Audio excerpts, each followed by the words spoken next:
এবার আপনাদের দেখাই যে বর্ষবরণের রাতে ঠিক কি হয়েছিল। বিভিন্ন জায়গায় পার্টি হয়েছে, বিভিন্ন জায়গায়, কিন্তু যদি করলার পাড়ের ছবি দেখাই, দেখেছেন কি অবস্থা।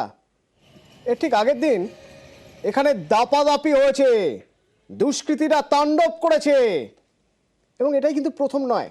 এর আগে কালী পুজোর রাতেও ঠিক এক ঘটনা ঘটেছিল, কিন্তু তারপরেও পুলিশ প্রশাসন সজাগ হয়নি।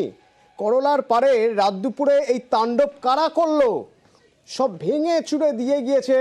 মানুষ পিকনিকে যাবেন, মানুষ ঘুরবেন, মানুষ বেড়াতে যাবেন, বিকেলে বেড়াতে বেরোবেন, কীভাবে বসার জায়গাও তো নেই, সব তো ভেঙে চুরে শেষ করে দিয়েছে। শান্তনু প্রতিনিধি আমার সঙ্গে সরাসরি রয়েছে। শান্তনু, এ তো প্রথমবার নয়, ঠিক এইরকমই তাণ্ডব দেখেছিলাম কালী পুজোর পরেও, সেই ছবিও আমরা দেখিয়েছিলাম। প্রশাসন সজাগ হয়নি, পুলিশের কোনো নজরদারি ছিল না। 31st নাইটে এমন কি তাণ্ডব হলো যাতে এই অবস্থা হয়ে গেল?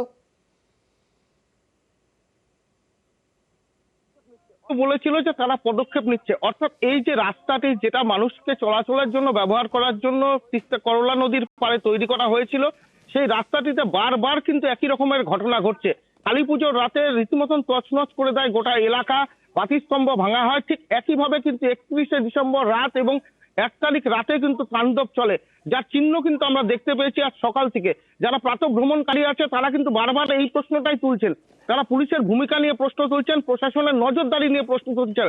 তাদের বক্তব্য, সরকার থেকে একটা উদ্যোগ নিয়েছিল করলা নদীর চারপাশটা সুন্দর করে তোলা এবং হাঁটা পথ থেকে তৈরি করে দেওয়া, ওয়াকিং স্ট্রিট তৈরি করা হয়েছে 5 বছর আগে, কিন্তু সেই রাস্তায় আজ রীতিমতন দুষ্কৃতীদের কিন্তু আখড়ায় পরিণত হয়েছে।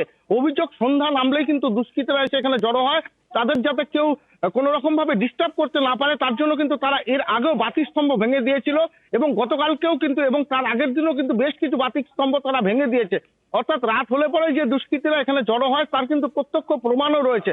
বিভিন্ন জায়গায় ছিটে রয়েছে মদের বোতল, নেশার বিভিন্ন সামগ্রী।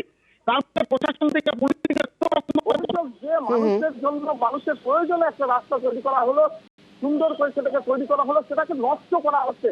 কিন্তু একবার দুবার নয়, একাধিকবার আক্রমণের শিকার হয়েছে এই এলাকা। তারপরে পুলিশের কোনো তলব হচ্ছে না, সেই নিয়ে কিন্তু প্রশ্ন হচ্ছে। পুরসভা বলেছেন যে তারা পদক্ষেপ নিতে পারেন, তার জন্য যাতে পুলিশ প্রশাসন সক্রিয় হয় তার জন্য আবেদন জানানো হবে। কিন্তু এর আগেও আবেদন জানানো হয়েছিল, কিন্তু লাভ কিছুই হয়নি। দেখলাম যে ওখানে একটা বেঞ্চ ভাঙা পড়ে আছে, ওটা কে বা কারা ভাঙছে তা তো আর দেখিনি। আমি মর্নিং ওয়াক করতে এসে দেখি রাস্তায় নোংরা জঞ্জাল সবই আছে। হ্যাঁ, কিন্তু আরো 3-4টা পথবাতিও ভেঙে পড়ে আছে। রাত্রিবেলায় কে বা কারা করে, সকলকেই সচেতন হইতে হবে। মানে পৌরসভার তরফ থেকেও যাতে একটু এখানে ডিউটি টিউটি করে, বা পুলিশ এই যাতে একটু সন্ধ্যাবেলায় পাহারা টাহারা দেয়, তার ব্যবস্থা করলে ভালো হয়। কালী পুজোর সময় একবার ঘটেছিল, আবার সেকেন্ড টাইম ঘটলো। আমার মনে হয় পুলিশ প্রশাসনের ওখানে টহল বাড়ানো উচিত।